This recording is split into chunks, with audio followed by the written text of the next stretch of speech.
It's the World Cup of World Cups, episode 17, Japan and South Korea 2002.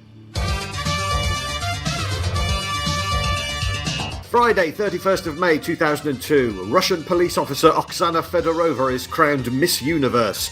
The European Union ratifies the Kyoto Protocol and Diana Ross checks into rehab. Meanwhile, in Seoul, it's all kicking off.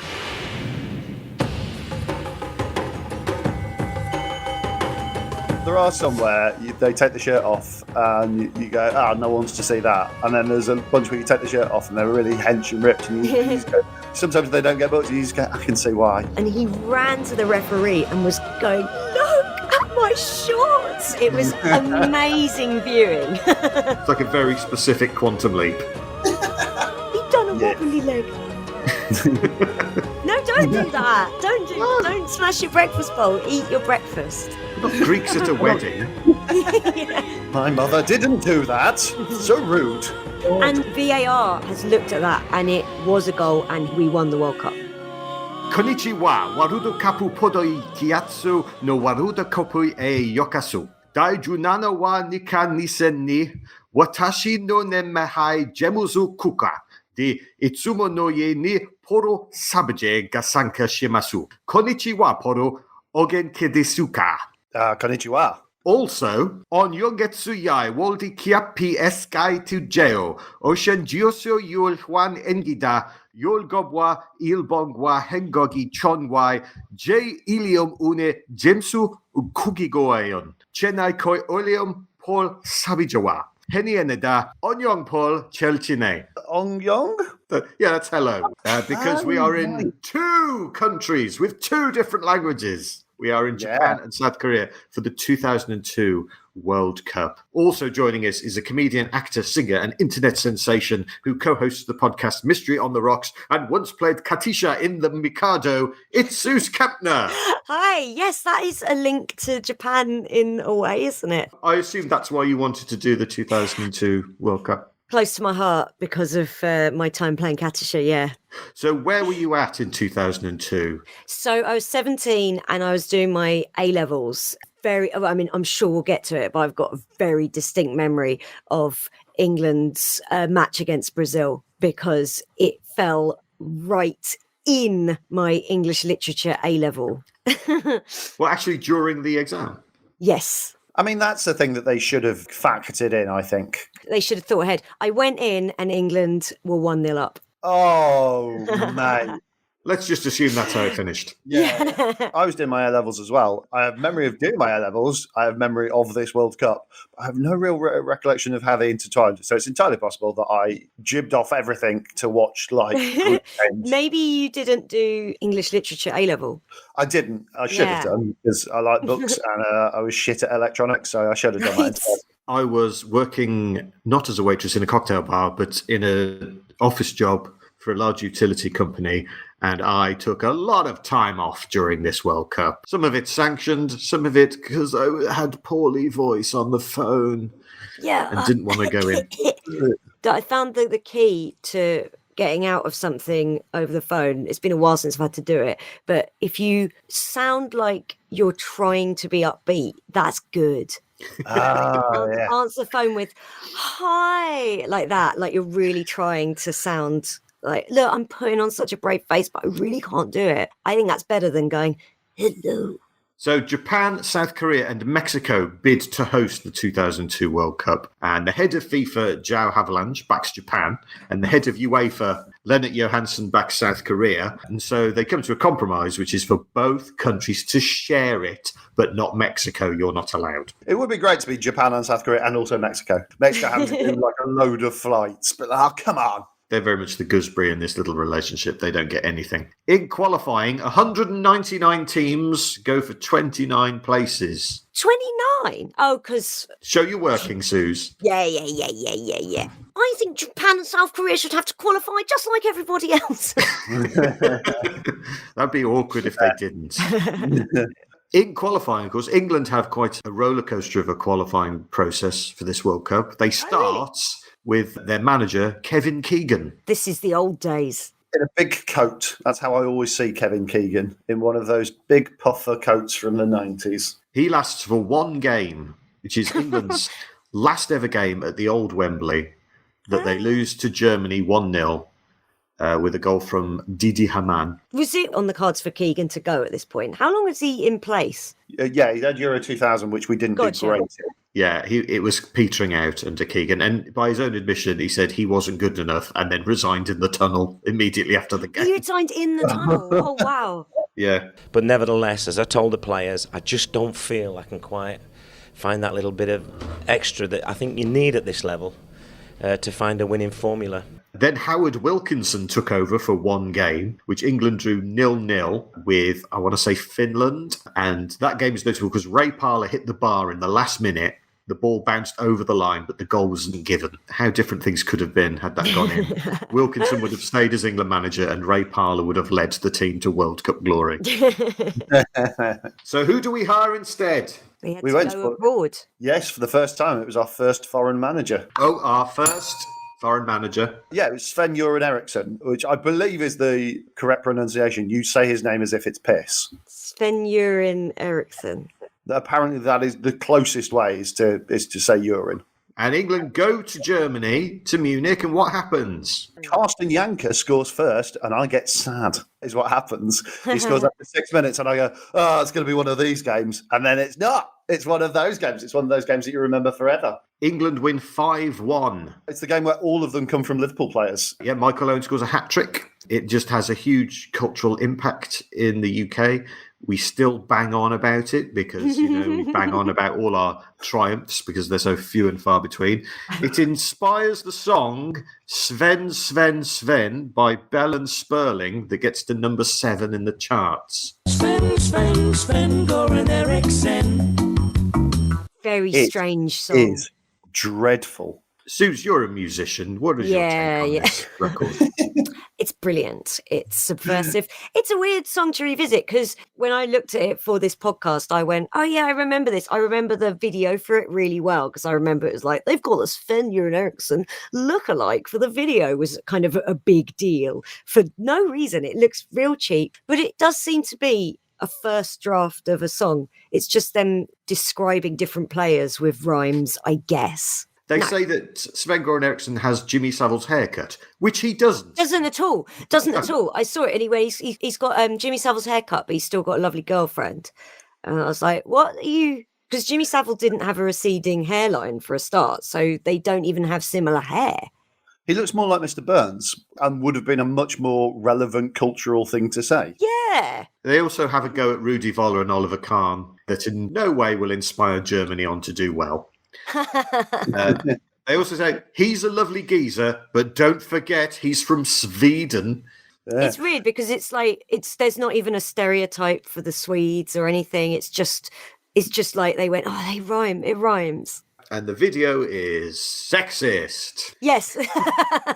This must have been near the end of the era of the England flag bikini. I haven't got one still knocking about. I reckon 2006 they still would have been about. And then by 2008, 2010, I think they were on the way out. Probably not going to be many of them in Qatar. No. Elsewhere, there are 7 games in Asian qualifying when a team scores double figures. Iran beat Guam 19-0. Oh, bless Guam. But Iran go on to lose the Intercontinental Playoff to Ireland. In CONCACAF, Costa Rica and Guatemala finish on exactly the same points, goal difference, goal scored and head-to-head. So what do, Paul? Is it the small Italian boy? No, they just have a playoff. Because we've grown as a sport. We don't draw lots anymore to decide who goes to the World Cup. Argentina win the South American group by 12 points. They look amazing in qualifying. And Brazil get through 3 managers and are beaten by Ecuador and scrape 4th place. God, it's weird, isn't it? Because I never pay an awful lot of attention to qualifying because for years and years now, it's just been a given that England will qualify. But so many top teams do have trouble. And it really doesn't matter how you qualify. No, There's no real correlation between doing well in qualifying and doing well in the tournaments. No. Well, the fact that we beat Germany and then had to win against Greece to win the group. Yay. No, we had to draw. Yeah. Had to draw against People Greece. think we won that game. We didn't. That Beckham free kick was an equaliser. Beckham could raise the roof here with a goal. I don't believe it. David Beckham scores the goal to take England all the way to the World Cup finals. Oh, because if we don't, we'll have to go through the playoffs, which Germany handily won. But it all worked out and we lifted the World Cup. Good for us. Yes, exactly. One of the teams in that 5-1 game got to the final. That's all we need to know. Uruguay edge out Colombia by 1 goal to play Australia in the Intercontinental Playoff. Australia had scored 66 goals in 4 games in their qualification group. Holy shit. Okay. So they had a game where they won 31-0 and they beat the previous record for the biggest international, which was set by them 2 games ago, where they'd beaten somebody 22-0. Yes, 22-0 against Tonga, 31-0 against American Samoa. Dave Zdrilic scores 8 of the goals, which is a record. But Uruguay beat them in the playoff, so it was all for nothing. Good. And that means that all 7 previous champions have qualified. Is that a first? Yes, because this is the first time there have been 7 previous champions. Of course. Because France have only just won it. Yes. We're going to say hello to China, Ecuador, Senegal, and Slovenia. We say welcome back to Turkey for the first time since 1954, Poland and Portugal for the first time since 1986, and Uruguay and Costa Rica, who we haven't seen since 1990. And we will say goodbye to China, Turkey, and Ireland. I remember when China qualified in the World Cup preview thing that one of the newspapers did. They said, finally, a country of 1 billion people have found 11 who are good enough at football. But it is a bizarre thing that because there's so much money to be made in football and China have the money to put behind sport within their country. And you'd think, wow, you guys could be world leaders at this. Yeah, they changed. At one point, they decided that they wanted to have more footballers coming through. And so overnight, they changed 10,000 schools to football academies. Really? It's when you go, wow, China's big and it's got loads of people. Yeah, and loads of money, yeah. Notable absentees, 1998 semi-finalist, the Netherlands. They were one of my favourite teams in 98. But knocked out by Ireland. And also missing are the Copa champs and ranked 4th in the world, Colombia. They're not there. Amazing, right? Also not there. How much British involvement apart from England is not there? Well, there's no Scotland, Wales or Northern Ireland. Yes. The official song of this World Cup is Boom by Anastasia. Here I go, never stop, raise up high. Absolutely no memory of this. Yeah, it's not at all memorable in any way. Yeah. The chorus appears to urge people to raise a pie. Like, you know how you raise a drink to toast someone? Yeah. Raise Is a it like- pie. All I remember about Anastasia was she had those glasses that looked a bit like They yellow were like filter. yellow tinted, like Bono. And then she was wearing like leather pants that matched with her bikini top. It was the era of very low-rise trousers, and I'm glad it's over. The official song for the England team is We're on the Ball by Anton Deck. Oh, it's bad. I remember this. Strange concept. They're like, let's go in disguise as Sven and his assistant. And they don't really follow through with this premise in the video. And you'd go, well, you're Anton Deck. Surely you can get tickets. Yeah. Yeah. You literally work for ITV. Yeah. You're probably mates with half the squad. You'll be allowed in. They sing in American accents as well. It's weird. What does Francesco Totti, Thierry Henry, and Hidetoshi Nakata win? Best dressed. No, it's a good guess. Is it No? most charismatic? No, they win the Secret Tournament. Oh, yes. It's the Nike ad on the boat. Yes, that's right. Directed by Terry Gilliam, it features Eric Cantona dressed as Mr. Grey, 24 footballers to play football in a cage on a boat beneath his feet while dancing to a little less conversation. Oh my God. Was this like an international advert? Yes. Because it's too long for an ad break. The whole thing is about It's 4 the whole minutes. song. It's the whole of that Yeah. song. So it's at least 3.5 minutes. I do remember them putting it on TV. Or do Right. I? Was this what? No, it must be because they kind of put it on the internet. The internet was powered by windmills at that Little point. baby. They probably was on the internet, but you wouldn't be able to go on YouTube and watch it. You'd have to go, I'm downloading that advert. I'm going to pay a penny a minute on dial-up, and Yeah. in 40 minutes we'll be able to watch this 4 minutes of advert. I don't like the advert because I genuinely want to watch the games. Yeah, I have a feeling it's all staged. Remember what happens at the end of the advert? Oh no. All the players who don't win the tournament are thrown into the sea. Fantastic. Oh, I see. I've got to imagine that would not pass the insurance things for all of them. You did what? They had to use some of the lookalikes from the Sven video.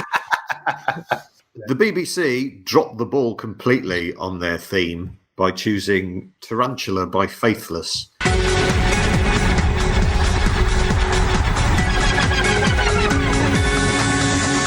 The problem is they had a brilliant ad, all anime, and lots of footballers doing anime things, and it's backed by Kashmir by Led Zeppelin.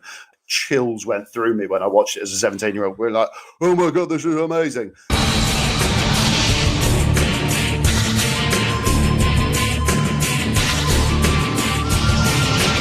And then they weren't allowed to use Kashmir because of Kashmir. Yes, there was a crisis in the region of Kashmir, so they had to not use the song. That's what the rumour was. I mean, it's the sort of stupid thing that would make sense, but oh my God. I mean, it's one of the great instantly recognisable riffs, and it is genuinely stirring. The ITV theme is Belle D from Madame Butterfly, performed by the Opera Babes. The Opera Babes were a huge thing, and this is in the early days of like classical crossover, which is a genre that I hate. That sort of started with like Il Divo, and I just think revisiting that advert for this, not the advert, the opening theme. You're like, so this is very confusing. They've sort of remixed it, and they've just added in a load of things like what happens in Japan. Put some of that on the screen. What happens in North Korea, South Korea, even put that on the screen. They probably didn't care whether it was North or South Korea in those days. Yeah. What happens in North Korea? And there's just a load of bits that are like blanked out that you're not allowed. Loads of shots of subsistence farmers starving to death slowly and big military parades. It's very 2002. Put it in. Which was your favourite of the Opera Babes? I like Ginger. Actually, fun fact, one of the Opera Babes' name is Karen England. Yeah, well, that makes sense then. They picked them to sing the theme. That's very good patriotism. For the first time ever, World Cup squads have gone up to 23. 14% of the players at this World Cup play in England. 23 of the 32 teams feature at least one English-based player, and the only team whose entire squad plays in England are... England. No, because Owen Hargreaves plays for Bayern Munich. It's Ireland. There was a huge crisis for England just before this World Cup. About 6 weeks before. Do you remember what happened? I don't know, Enron? No, that was 2001. No, it was an English player who looked like he wasn't going to make the tournament. Yeah, it was when we all learnt the word metatarsal. Yeah, which I always think of as a Rooney thing, but yeah, that comes back. Yeah, Beckham was the OG with metatarsal. Such a pioneer. Was it this one or was it the Rooney one where they were complaining that football boots nowadays are just essentially a pair of slippers or whatever? Didn't Rooney's boot come off when he kicked the ball? Or was that just when a different time he damaged himself terribly? In my head, his boot came off, but maybe that's me getting confused. An Argentinian player playing for a club side against Man United in the Champions League. That's who nobbled Beckham. It was all part of a devious Argentinian plot. Years in the making. Into the World Cup then, the opening game takes place in Group A, which features France, the World Cup holders, European champions, and Confederations Cup winners, along with Denmark, Uruguay, and their first opponents, Senegal. 10 of the 11 French players have played in 1998. They've got Thierry Henry and David Trezeguet up front. They've got Zinedine Zidane, the world's most expensive player, £46.6 million. Wow. But he was injured, so he didn't play in this game. And 19 of the Senegal squad played in France. But within a year, they'd all signed for Portsmouth. Salif Diao, their midfielder, had paid for the Senegal kit. Oh, that's nice. I remember this game very well because I always watch the opening one, even though you shouldn't because they're often quite dull. But this is amazing because Senegal not only won, but it wasn't one of those ones where the goal is scrappy as hell, but they did look the better side. The goal was scored by Papa Bouba Diop, who was... the Man Mountain himself. Yes, nicknamed the Wardrobe. That That's good. And that just makes me think of the wardrobe in Beauty and the Beast. Yeah. Magical wardrobe. Previous World Cup players, Nat Lofthouse, he was nicknamed the Lion, and Sergio Berti was nicknamed the Witch. So now we have the complete set. Hello. Hey! Good stuff. Bouba Diop is there. Oh, and Bouba Diop is there. And Senegal had scored the first goal of the 2002 World Cup. Do you remember how they celebrate the goal? Is it they just all jump on each other and go mad? No. What happens is he takes his shirt off, puts it down by the corner flag, and then all the players dance around it. It's very elaborate. Yeah, it's like a hen do at a disco. Yeah. Are they allowed to take their shirts off in those days? Yes, they are. It Oh. happens loads, and no one gets booked for it. So and it's really jarring already to a watch rule. now. So when did it come in as a rule that you can't? After this, clearly. Yeah, it must. Imagine if it was a rule then, but they just let it go. There are some where they take the shirt off and you go, no one wants to see that. And then there's a bunch where you take the shirt off and they're really hench and ripped. And you just go, sometimes they don't get booked and you just go, I can see why. He's clearly tried. If you're going to spend that much time having abs, get them out every so often. You never In the 2021 Euros, a lot of them had those like heart monitors on, and I saw one guy take his shirt off and was like, he's got a bra on. Yes. People just look like they're wearing sports bras. I'll tell you what, Mickey Quinn never took his shirt off when he scored, did he? He probably was wearing a bra. Yeah. And corset, just to... Dario Rodriguez of Uruguay scores an amazing volley against Denmark after it's a great goal from Pablo Garcia. It's from a corner, and it's like the ball doesn't hit the ground from the corner. That's and goes in the goal. incredible, right? Yes. But Newcastle flop, John Dahl Thomason, turns out he's actually quite good.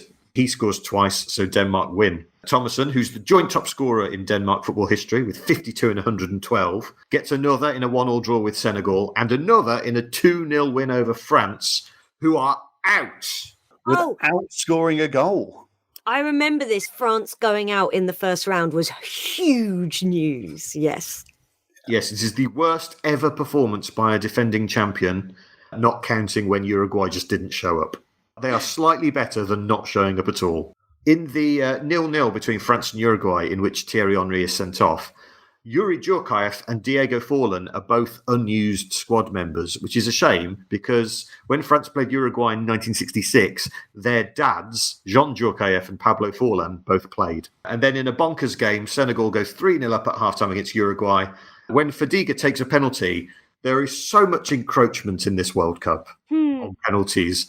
There is literally a Uruguayan player standing next to him when he kicks the ball. He could have stopped, turned around and shook his hand. And the referees do nothing. But there's a second half comeback and the game ends 3-3. Diego Forlan scoring a volley. So who goes through from that group? Senegal and Denmark are through. France are out, being coached by Roger Lemaire, which of course means Roger the Sea. Group B featured Paraguay, Slovenia, Spain and South Africa, and it sounds a bit meh, but it does have the most goals out of any group in this World Cup. Oh, really? Well, this is probably the start of the rise of Spain. It is, because they win all their games. Yeah, they win them all. And Slovenia lose all their games, which means Paraguay and South Africa finish tied on points and goal difference. Mm-hmm. But Paraguay have scored one more goal, so they go through. Wow. Despite conceding a last-minute equalising penalty from Quinton Fortune. He played for Man U. He played in 3 Premier League winning seasons, but never played the required 10 games to earn a medal. Oh, that's funny because it's Man United and I don't like them. So After the third time that happened, in which he'd played 9 games, they gave him a special medal anyway. That's nice. Quinton Fortune is now a coach in the England setup. Roque Santa Cruz scores for Paraguay. He was taught English by Owen Hargreaves, and he inspired the song Ich Rocke by the German band Sportfreunde Stiller.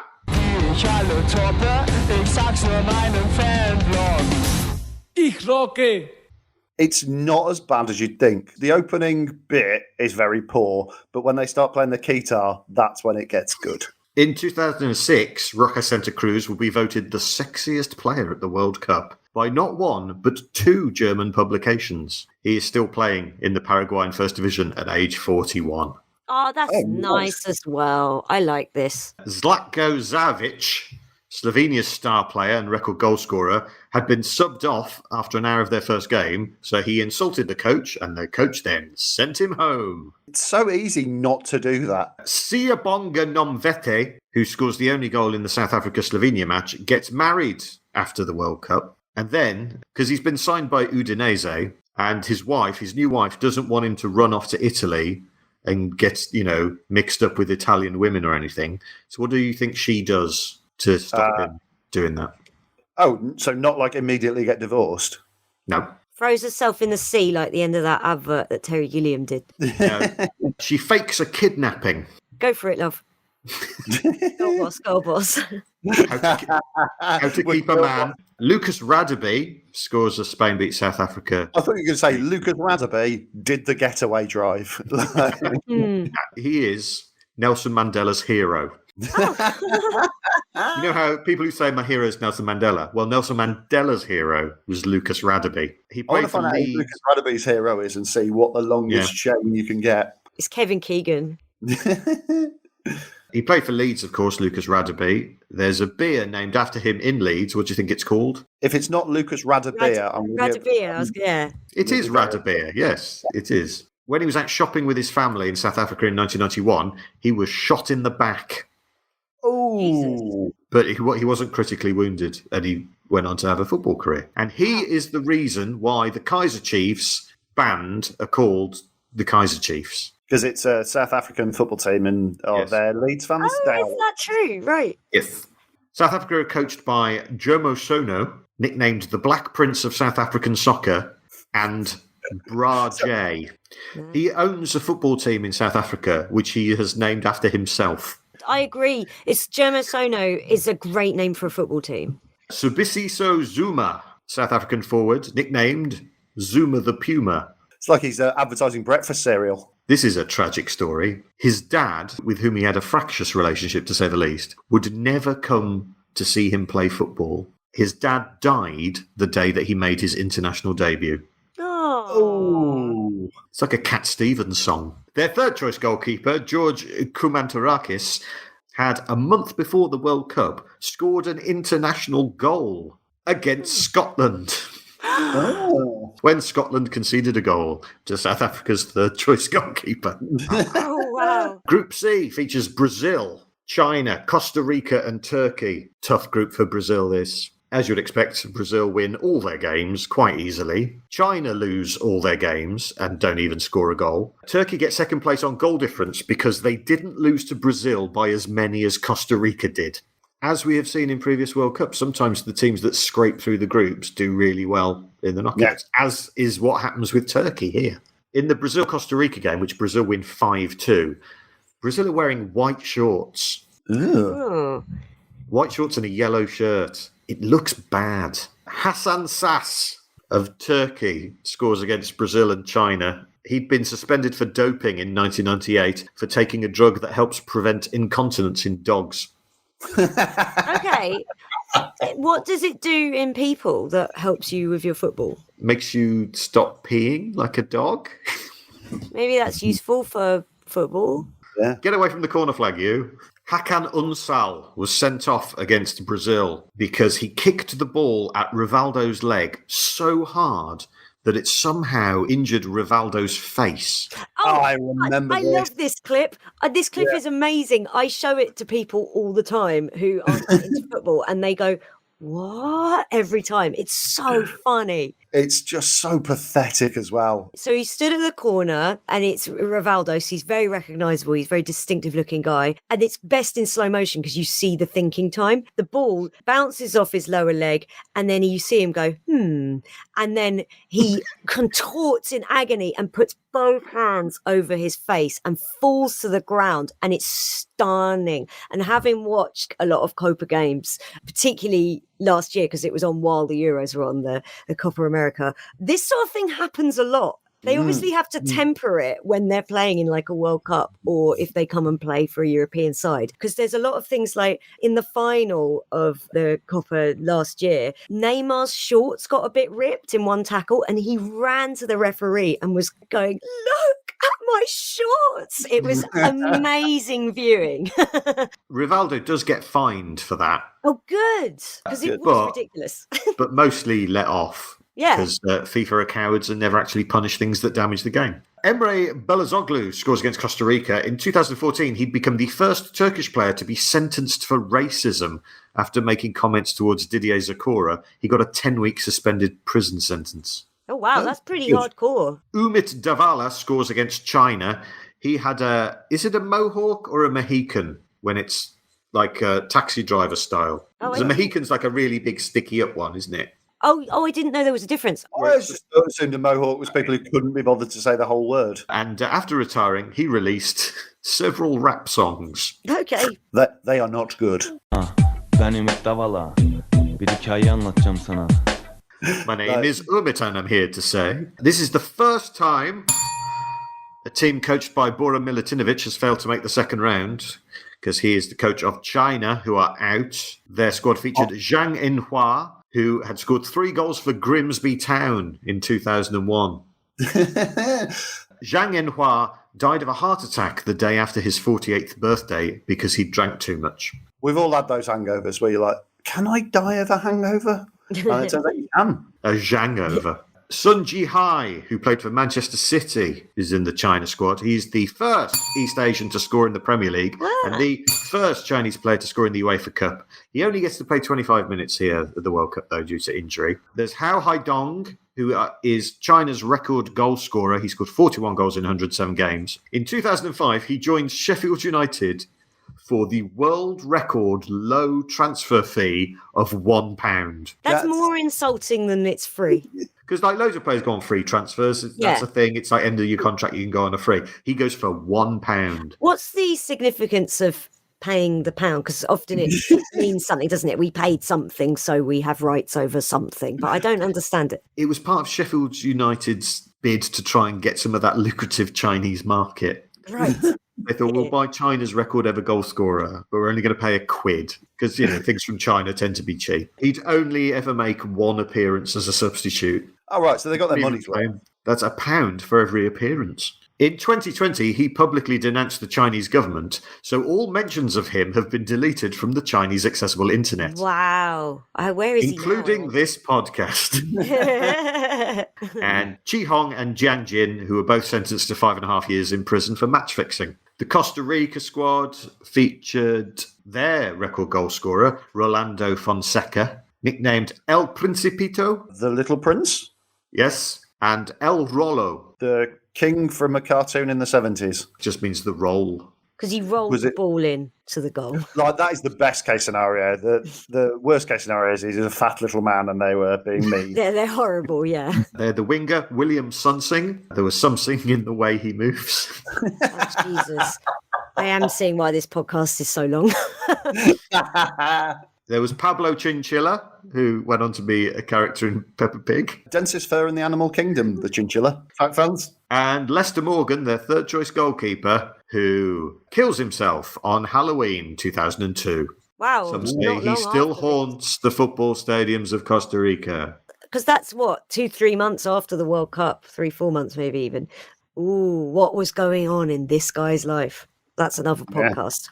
Group D, Poland, Portugal, South Korea, the hosts, and the CONCACAF champions, the USA. Polish defender Tomasz Woldok says, "We'll never concede a goal to an attack as weak as the Koreans." Why would you say these things? It's like this ship is unsinkable. South Korea beat them 2-0, and it is South Korea's first World Cup win at their 15th attempt. The USA played Portugal. So this is Portugal, who've got Figo and Rui Costa and Paulo Sousa, who'd knocked England out of the Euros 2 years before, and they find themselves 3-0 down to the United States of America. Wow, right. John O'Brien scores after 4 minutes. He is now a doctor of clinical psychology working with athletes. Jeff Agoose. Who is not a goose. No, he scores an own goal with his knee, which is a lot of fun. Do you know what Jeff Agoose's nickname was? Just Goose. Brian McBride scores and does one of the strangest celebrations I've ever seen. He kind of makes a face like a sex doll and then pumps the air with both fists.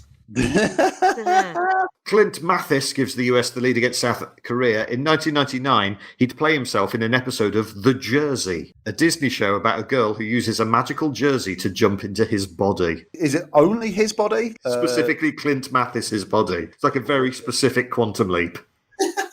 Arn Young-won equalises and celebrates by doing an impression of a speed skater. Yes, it's That's very cool. fun, that. Yeah, do you know why he does? Is it a huge sport in that country? It is. Was one of his relatives a speed skater, or he'd been a speed No. skater? In the Winter Olympics earlier that year in Salt Lake City, Jim Don-sung, the South Korean speed skater, had been controversially disqualified, which allowed an American to win the goal. It was like a snarky dig at the Americans. Pauletta gets a hat-trick as Portugal beat Poland 4-0. Portugal then have 2 players sent off against South Korea, and Park Ji-sung scores a wonderful Bergkamp-esque goal that knocks them out of the tournament, so Portugal are out. Park Ji-sung has, named after him, a park in his hometown. The Park. Yeah, there's the Park Ji-sung Park. If your name's Park, you could say any park is named after you. Hyde Park, that's named after me. Central Park, also me. It'd be quite fun to do hide and seek with Park Ji-sung in Hyde Park. That'd be a feature if this ever becomes a TV show. The Polish are out. Their goalkeeper is Jerzy Dudek. Pre-Spaghetti Legs fame, because that was in a couple of years' time, but was Liverpool goalkeeper for many years and one of my favourites. What do you mean, spaghetti legs? It was, I think, the Bruce Grobbelaar had done in the 1983, I want to say, European Cup final. And then when Liverpool got to the Champions League final against Milan, they went to penalties after one of the great comebacks. And then Jerzy Dudek put off all of the Italians by making his legs go wobbly, which now everyone does. Loads of goalkeepers run across the line and do all wibbly things. It's great fun, especially when it doesn't work because you look so stupid. He psychs out Pirlo and Shevchenko in that final by wobbling his legs. Why can't international footballers cope with a goalkeeper with wobbly legs? And maybe it'd be a tiny bit distracting, but surely not that. Surely less distracting than like a crazy fan chant that you hear running past. Or it could just be that they were going to miss it anyway, and it had nothing to do with that. He'd done a wobbly leg. Also in their squad, their sub-goalkeeper, Radoslav Majdan, who would get married to Doda, a famous Polish pop singer. So they were known as the Polish Beckhams. Right, okay. Wow. She released the albums Seven Major Temptations and Diamond Bitch. Diamond Bitch. Strong titles, both. But unlike the Beckhams, they divorced after 3 years. Group E features the Olympic and AFCON champions Cameroon, Germany, Ireland and Saudi Arabia. What don't Cameroon have in their game against Ireland? Is it Roger Miller for the first time ever? He would be 50 years old at this point. So. So only 10 years from retirement. There's something missing from all the Cameroon players. They don't have sleeves. They had that amazing top that was like a basketball top that really worked on muscular athletes who were playing that. And then I saw a bunch of people wear it who did not carry it off. Spaghetti arms. Yeah, it is the first time any international football team, I think, has worn wife beaters to play in a tournament. And afterwards, FIFA go, don't do that. I thought it was a really good look. Here's one of my favourite facts about this World Cup. It's the only World Cup that Ireland play in where they don't play Holland. But they do play Holland because Matt Holland plays for them. Scores a really lovely goal. Despite being colourblind. That would have been annoying when he played Brazil in their yellow and white kits. Then Germany play Saudi Arabia and win 8-0. Miroslav Klose announces himself to a world with a hat-trick of headers. He's my nemesis. Why? I keep my friends close and my enemies closer. Closer heads again to put Germany 1-0 up against Ireland, but in injury time, Robbie Keane scores an equaliser. Ah. Robbie Keane's granddad is Morrissey's dad's cousin. I can't work out what makes them. Yeah. Some kind of cousin removed. He's also Morrissey's cousin, but maybe not a first cousin. I don't really understand how it quite works. He is Ireland's most capped player and their record goal scorer with 68 goals in 146 games. He is the only player to have scored at least one international goal in 19 consecutive years. Saudi Arabia do better against Cameroon. They only lose 1-0. Samuel Eto'o scores the goal. which means that Ireland can definitely qualify if they win 2-0 against Saudi Arabia, but Ireland have so far never scored more than 1 goal in a World Cup finals game. Really? They don't believe in it. They think it's ostentatious. Yes, yeah. They're a very minimalist team. Yes. Robbie Keane scores their first, and then in the second half, big centre-half Gary Breen scores the second. And he gets so much attention from that Inter Milan are interested in signing him from Coventry, but he fails the medical. Damien Duff gets the third and celebrates by sort of bowing. I watched that and I went, I can't tell if that's good or bad.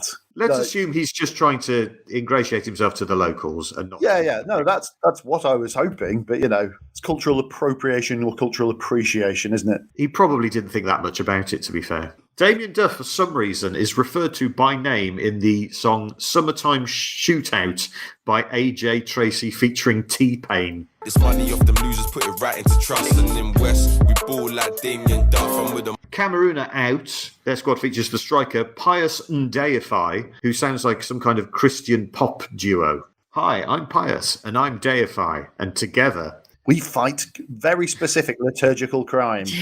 It sounds like a thing that gets chanted when Catholic Mass starts. Pius and Deifai. And their squad also features Mark Vivian Foe. Plays in his second World Cup here. The next year, in the Confederations Cup semi-final against Colombia, he collapses in the 72nd minute with no one around him, and within an hour he has died of a hypertrophic cardiomyopathy. Well, now I've bummed everyone out. Let's move into Group F. Argentina, England, Nigeria and Sweden. The Group of Death it was called.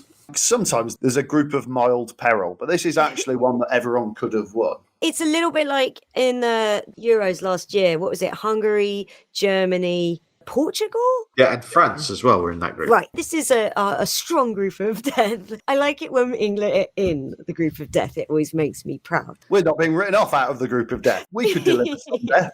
And we tend to do better in groups of death. So Argentina, ask FIFA if they can not have a number 10 shirt at the World Cup in honour of Maradona and instead have one of their players wear number 24. Right. And FIFA say, no. Yeah, that's ridiculous. It's not even like he's just died or something. It's like no reason for it. At this point, he's just 8 years after being sent home for drugs. So, no. Still a bit of rehabilitation to do there. Gabriel Batistuta scores in his third consecutive World Cup as Argentina beat Nigeria. And then England are going to play Sweden. So England are without Gary Neville and Steven Gerrard, who are out of the tournament. Trevor Sinclair had been sent home from Japan to England and then a day later been recalled. Oh, so he was like a last minute, like, help us, Trevor. Okay. Yeah, because Danny Murphy had done his foot. Then he doesn't play because he's probably jet lagged. So instead, Ericsson decides to play Emil Heskey on the left of midfield. Oh, right. Okay. Oh. Danny Murphy's in the On the Ball video, which is one of those weird ones of players being in the video for a thing that they then didn't take part in. I don't know if it's just the perspective, but he looks like his head is about 50% bigger than everyone else's. It finished 1-1. England scored first through Sol Campbell. Sol Campbell is possibly the best player to never go for a transfer fee. He was sold 5 times, but always went on a free. Yeah, so he's not as good as that Chinese guy who went for £1. Yeah, he's £1 less good. One of the last things Sol Campbell had done for England in the World Cup in '98 was have a goal disallowed. Yes, and VAR has looked at that, and it was a goal, and we won the World Cup. You heard it here first, guys. Yeah, facts. The mainstream media don't want you to know that we won the World Cup. Mainstream media, is that what they call it? Yeah. Sol Campbell wanted to be the Tory candidate for Mayor of London in 2016. Strange. But didn't get shortlisted. He said he liked the mentality of Labour, but the policies of the Conservatives. Brilliant. So he wanted to be a heartless bastard, but with no ability to win anything. That's the wrong way round. There's a clip of him talking. He's just like, I am just the most normal, down-to-earth person. And just his eyes boggle out of his head when he says the word normal. When it comes down to it, I'm one of the most determined, honourable, normal guys you're going to meet. Like an alien trying to, like, hi, I've been on Earth for years.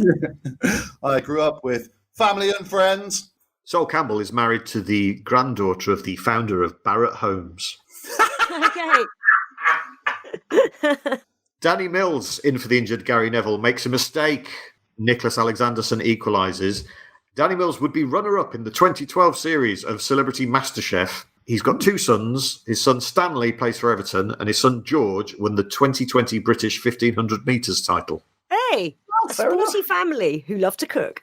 But of course, Sweden are in disarray because something had kicked off at their training ground before this game. Olaf Mellberg of Aston Villa and Freddie Ljungberg of Arsenal had been fighting on the training ground. Olaf Mellberg's daughter is called Saga, after the holidays. Freddie Ljungberg scored in 2 FA Cup finals, was a Calvin Klein underwear model, and is married to a Tottenham Hotspur supporter. 2 goals from Henrik Larsson as Sweden come from 1-0 down to beat Nigeria. Julius Agawawa put the Nigerians ahead, and then what does he do? No. He does 6 backflips. Hey! Oh, wow. Let's celebrate. applaud that. That's very good. 6. Hey, just keep going. His name was originally just Julius Aga, and then he did that, and everyone was like, oh, wow. Julius Agawawa started his career with a football team called Police Machines. The only team ever to be named after an 80s thriller. That's a better band name than Kaiser Chiefs, like Police Machines. All right, and then it's England-Argentina. This is like engraved on my memory. So I saw this match at the South of England Horse and Dog Show, a huge regional county show, which is not far from me. And I used to live for the county show. Like, it doesn't really go with anything about me on paper. We're a low income, state educated household, but just my mum works with horses. So there were loads of people who we knew there, and my mum may have been riding there. I can't remember, but certainly people she taught and rode for would have been there. And I love a hog roast, and I just love a county show. It doesn't go with anything about my left wing stance either. But age 17, I was like, I can't wait to go to the South of England show, eat a hog roast, and watch England play. It bucketed it down with rain. It was absolutely torrential, and they were showing it on a big screen, and it was my most heroic moment. There were 2 bigger boys who weren't letting a smaller boy sit down. They literally pushed him up out of his seat and took the chair from him, and then I just stepped in. Cool Sooz Kempner, age 17. I probably weighed about 6 stone 10. I was 5'1", which is my current height. And I stepped in and went, hey, no, like that. And they let him have the chair back. And I then watched the match like a hero. I had like a replica, but not even a replica England shirt, like a market stall shirt. Yeah. The England spelt with an I at the beginning, yeah. Had that on. And this wax jacket, and I just remember the rain coming inside the jacket, and like my polyester night mesh shirt was soaked, and it was disgusting. But the roar when there was that goal. My mum was elsewhere, and she went, well, we just heard all this cheering, so we knew England had won. It was one of my great moments watching England. I was in a pub in Birmingham. At the time, I had long curly hair, Right. and I looked young for my age, and I was 25. So basically, I looked like Pablo Aimar, who came on as a substitute for Argentina. And the other people in the pub let me know it. Boo. Yeah. So, yeah, England do win. They win 1-0. It's a penalty from David Beckham, who kicks it with his metatarsal right down the middle of the goal after Michael Owen is fouled. Look, I think that you are allowed one team that you're allowed to be a shithouse against. Everyone is allowed to pick one, and we are just allowed to dive against Argentina, actually. That's fine. Who is the player who fouls him? Maradona. Is it the one who Beckham kicked in the... Oh, no, that would be too narratively satisfying.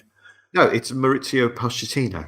Is it? Yeah. Later go on to manage Tottenham. Do you remember what John Motson says when Beckham scores the penalty? Because it's really weird. Oh, no. I was screaming. Okay. I was too busy screaming. All through this World Cup, because the games are happening at breakfast time. Yeah, it was super early. I remember now, like, watching games before my exams, which is a terrible way to do it. Yeah. John Motson keeps using these phrases that are sort of to do with people eating their breakfast, but they don't quite work. So, I mean, there's probably loads you could do. Does he say put that on your cornflakes? No. when Beckham steps up to take the penalty, he says something like, "Everybody grab your breakfast bowls." And then when he scores, he goes, "You can smash them now." No, don't do that. Don't smash your breakfast bowl. Eat your breakfast. We're not Greeks at a wedding. Yeah. Hold the cups and the glasses back home. You can smash them now. Beckham has scored for England. He was obviously just too excited. Yeah. Oh, now he can smash it. I wanted him to say, "Snap, crackle and pop," when it went in. But he Very didn't. Partridge, very Or Partridge. just scream, bacon sandwich. Owen Hargreaves gets knackered in this game, which means Ericsson has to bring on Trevor Sinclair Hey, here he is. Hey. and move Scholes to the middle where Scholes plays instead of out on the left. Right. So we've got a midfield of Scholes and Nicky Butt, who for some reason in this tournament plays like Franz Beckenbauer. Nicky Butt is England's best player in Right. this World Cup. he was on a roll. And in the second half, Teddy Sheringham nearly scores the greatest goal in World Cup history, Oh. but it's saved. There's a 17-pass move that England do. England pass the ball 17 times Right. without the other team touching it or losing it or putting it out for a throw-in. Oh, And Sheringham has a volley at the end of it, and the keeper just saves it. Which would oh have been the best damn goal ever. it. Wouldn't it? So England just need a draw against Nigeria in their last game. So they have their obligatory 0-0 that England always have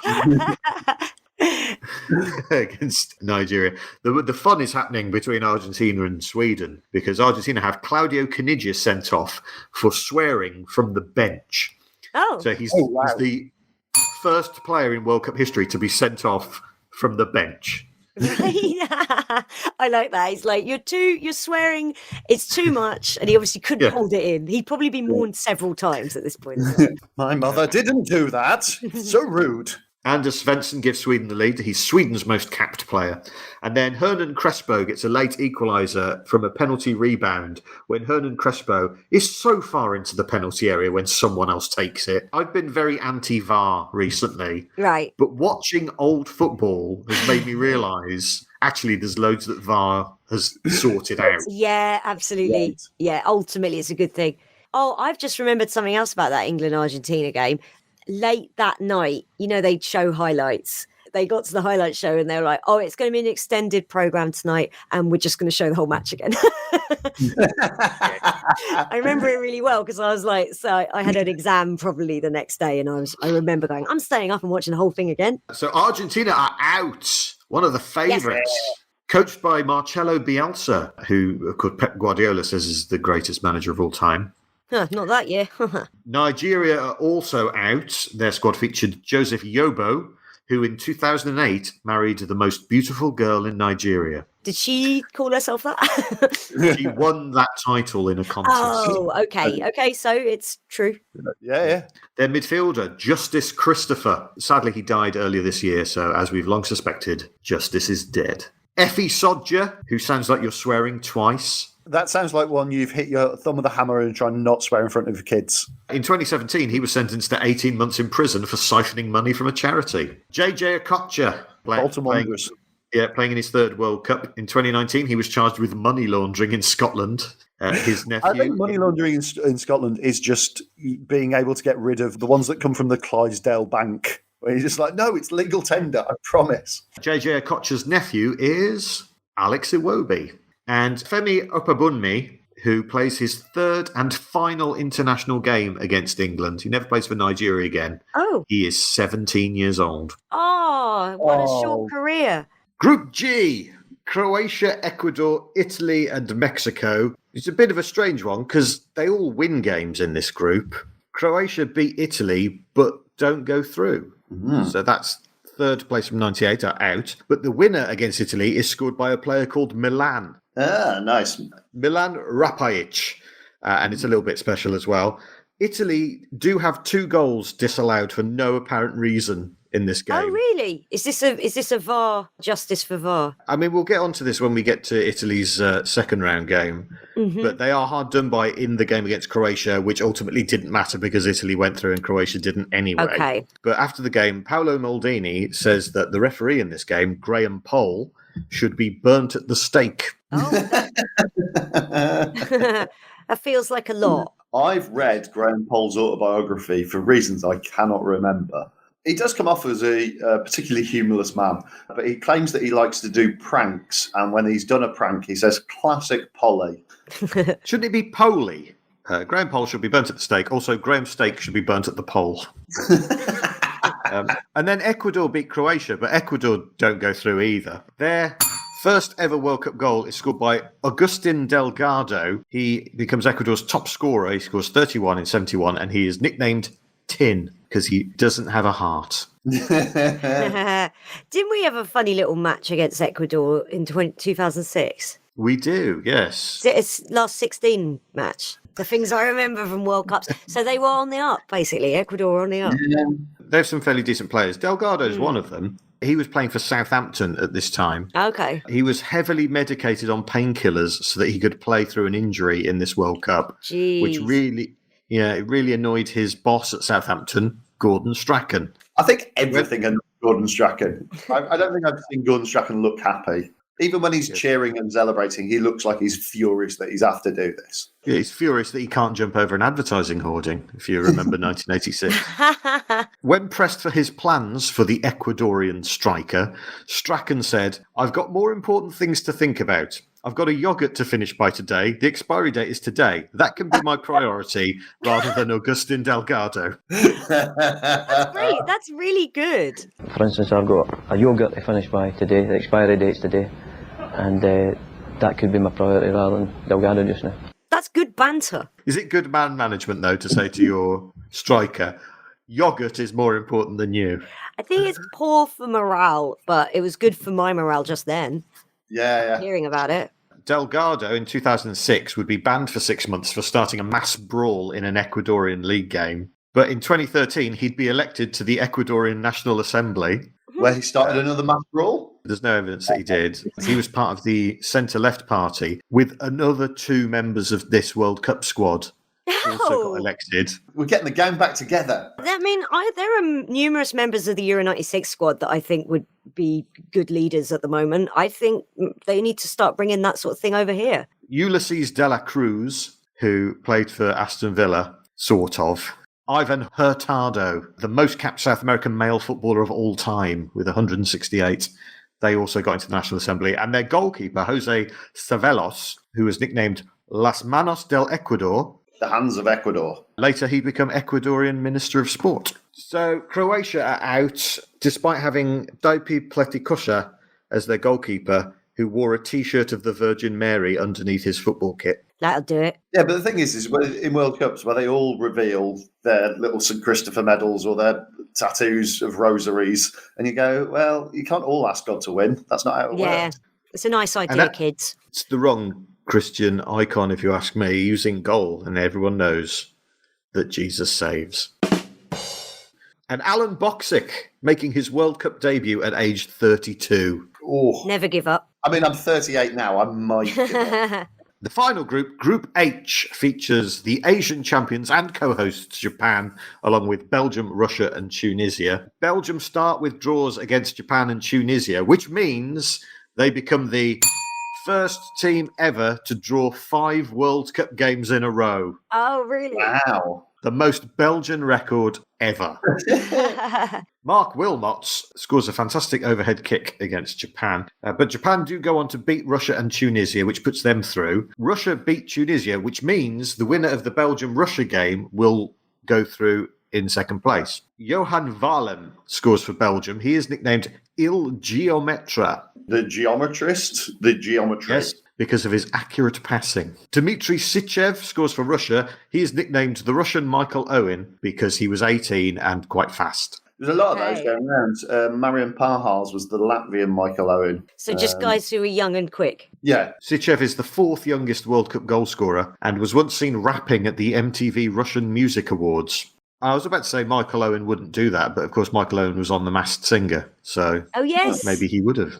Sichev is also in the movie Coach, IMDb rating 6.4, about a humiliated soccer star who flees to a small town to coach their local football team. The Steven Gerrard story.